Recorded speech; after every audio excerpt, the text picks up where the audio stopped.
Are the Aussies leaving Super Rugby, folks? That's the issue which has been bandied about in the media for the last week or so. We'll try to keep this one relatively quick, although we may get on a bit of a ramble. What's the current deal for Super Rugby? What's the problem? Why is there a potential that the Aussie teams would leave? What's the history of this? And then what are the potential options going forward? Well, if you somehow missed out on the news, the issue between Australian rugby and New Zealand rugby is that the Aussies aren't quite happy with the current state of the Super Rugby deal. It's a 2-year deal from 2022 to 2023, so this year and next year, which sees 5 Aussie teams, 5 Kiwi teams, and the 2 Pacific teams compete in Super Rugby Pacific. So next year is the only year that's fully locked in. So there's no talk of anything changing before that, right? The deal is locked. That's not going to have any changes. It's what happens in 2024 that is kind of interest.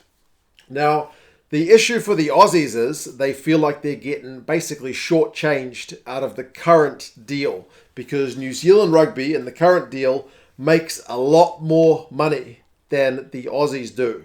Now, the current deal sees Aussie rugby get their money from their broadcaster, which was Stan, and I believe it's worth like 30 odd Aussie million a year. 30 odd million dollars Australian a year. The New Zealand deal is worth about 100 million New Zealand dollars, which is like 90 million Aussie dollars a year. So about 3 times as much. And the Aussies aren't happy with that current imbalance because they've got the same number of teams, but the Kiwis are getting about 3 times the coin.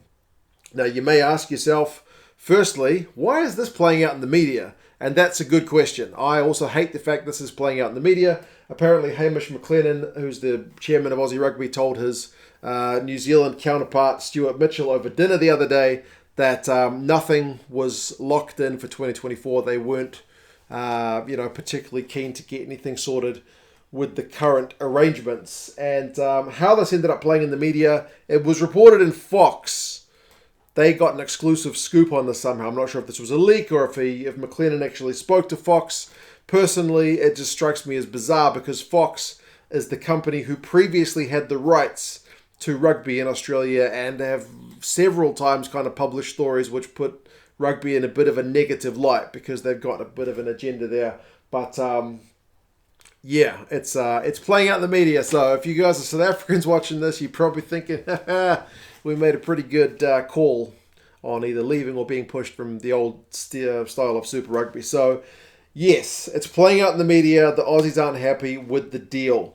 That's kind of it with the nuts and bolts. There's a little bit of a history there with McLennan, the former chairman of New Zealand Rugby, Brent Impey, who seemed to burn a few bridges. Nobody really liked him outside New Zealand. He had a stoush with the South Africans. He had a stoush with the Aussies. When he told them they can only have like 2 or 3 teams. He had a stoush with the New Zealand Rugby Players Association when they didn't want to support the Silver Lake deal. That guy burned a few bridges. He's gone now, but there's certainly a bit of bad blood which doesn't just get washed away because that one guy has left. But yes, you may ask yourself, why do the Aussies want the Kiwi money? You negotiated your deal. We negotiated our deal.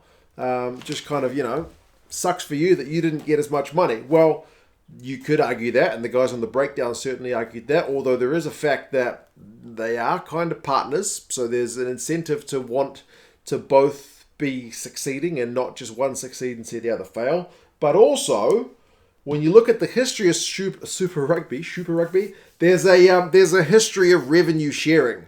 Back when it was the South Africans, the Kiwis, and the Aussies, they shared the revenue. Now, Fox reports that they shared it evenly. I don't actually think that's correct because I remember seeing reports back in the day that like the South Africans would get 38%, and the Kiwis would get like 32%, so the Aussies would get 29% or something like that. So it wasn't exact like even split. I don't remember the exact numbers. I remember the South Africans got the most from those old reports, but I guess you could say that the South Africans were kind of being generous in that regard and that they were the biggest earners and not keeping everything they earned to themselves. It was still distributed. So there's certainly a history of revenue sharing in SANZAAR. So that's how I guess you could make the argument that shouldn't just be, everyone for themselves like the current agreement seems to be. Both the deals were currently signed during the kind of height of the pandemic, so that may be part of the reason that the deals are quite so different, but also the fact that New Zealand Rugby, when negotiating with Sky and getting $100 million a year, were in a really strong negotiating position, because Sky, without rugby union, would be a dead entity. They rely very heavily on keeping subscribers by keeping rights to rugby, and New Zealand Rugby is also a shareholder in Sky. So there's an incentive there for Sky to want to pay through the nose to keep rugby. Otherwise, they would be in very big trouble. As I said, they'd probably cease to exist in as an organisation. Whereas Stan were picking up rugby as an additional thing for their content library, right? They were picking up sports. They picked up rugby union. Fox Sports, who previously had rugby union in Australia, kind of lowballed the Aussie rugby guys to try and give them a way lower offer. I think it used to be $57 million a year. They were trying to get them for $20 million a year. I think Rugby Australia ends up with $30 million a year for their current deal. Remembering, though, one thing that doesn't seem to be getting mentioned a lot is that both these deals aren't just for Super Rugby. Sky's not paying $90 million Australian or $100 million New Zealand for just Super Rugby. It's Rugby Championship, it's July Tests, it's Super Rugby, it's NPC, it's all the domestic rugby in New Zealand. And likewise, the Aussie deal is also Rugby Championship, domestic Aussie Rugby, Super W, Super Rugby. So it's a bit disingenuous to say it's all about Super Rugby, but Super Rugby is certainly a big part of it. So essentially, yes, that's the issue. Revenue sharing, should it be a thing or should it not be a thing? Should you be a good partner or should you look after yourself? This is the equation, right? I mean, everyone's kind of struggling financially at the moment, so you could see why New Zealand Rugby wouldn't want to. They've just signed a deal with Silver Lake. They've just been trying to get investment. They don't want to be spending money on the Aussies, but the Aussies are essentially half of the organisation, but getting way less pay. So they could rightly feel aggrieved that they're not getting the money that they kind of contribute to the competition. So what are the options? Well, Hamish McLennan is saying the Aussies could go it alone. They could set up their own domestic league, similar to what the NRL has with League over in Australia, the AFL has with Aussie rules. They'll just set up their own league and play their own games. You'd have to set up some new teams. There's talk about getting one in Queensland and one in New South Wales if needs be. It would certainly dilute the playing population or the playing pool in Australia to see lower level guys getting a chance at Super Rugby or whatever it would be called level. So it would probably suffer a little bit quality wise, but it would certainly benefit from that local rivalry, tribalism aspect that Aussies especially seem to do really well. Like the AFL and the NRL competitions, from what I understand, thrive really well on having the mate against mate kind of aspect, guys from different suburbs playing each other. So that would kind of be a fit. And you don't necessarily, you've seen enough football competitions around the world where, all the top Brazilian football players don't really play in Brazil, right? But people still support their clubs. May not be a fair analogy with Australian rugby, but you know what I mean. There's certainly a pretty seemingly thriving club scene for some of the clubs in Australia.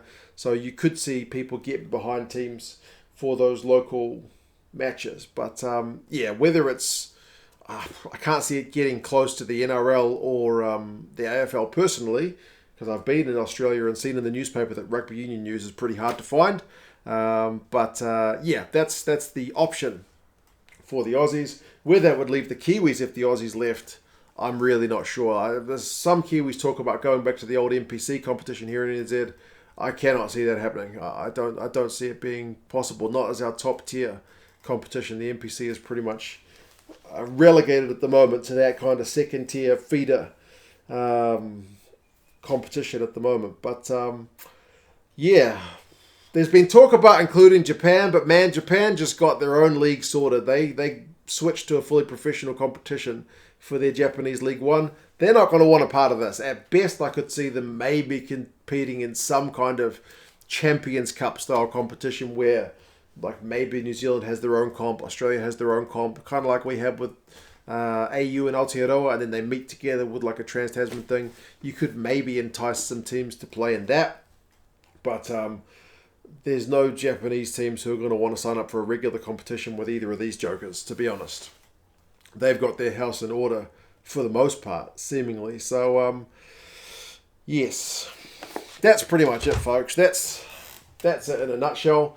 You guys can let me know your thoughts. How successful or not do you think New Zealand or Australia would be to go on their own? Do you think a Champions Cup competition would be a potential better solution where we don't see each other every week, but we maybe see each other towards the end of the season for some kind of cup competition? Are the Aussies right in that they're being undervalued, or are the Kiwis right in that the Aussie teams weren't up to scratch? They've been a bit better this year, which is apparently why New Zealand Rugby wanted to extend the deal, but Aussie Rugby aren't quite willing to just sign on the dotted line without a bit of renegotiation. But anyway, as I said, the current deal's in place. Next year is sorted. It's just about what happens after that. Personally, I can't see any Japanese involvement. Personally, I think it'll end up with both sides signing some kind of adjusted deal where they stick together. I can't see them going it alone. But if you'd asked me a few years ago, I wouldn't have said Super Rugby was going to blow up either. So, the old Super Rugby. So, who knows? You guys let me know your thoughts, and we will see what happens with this one. Take care, guys. Bye, anyway.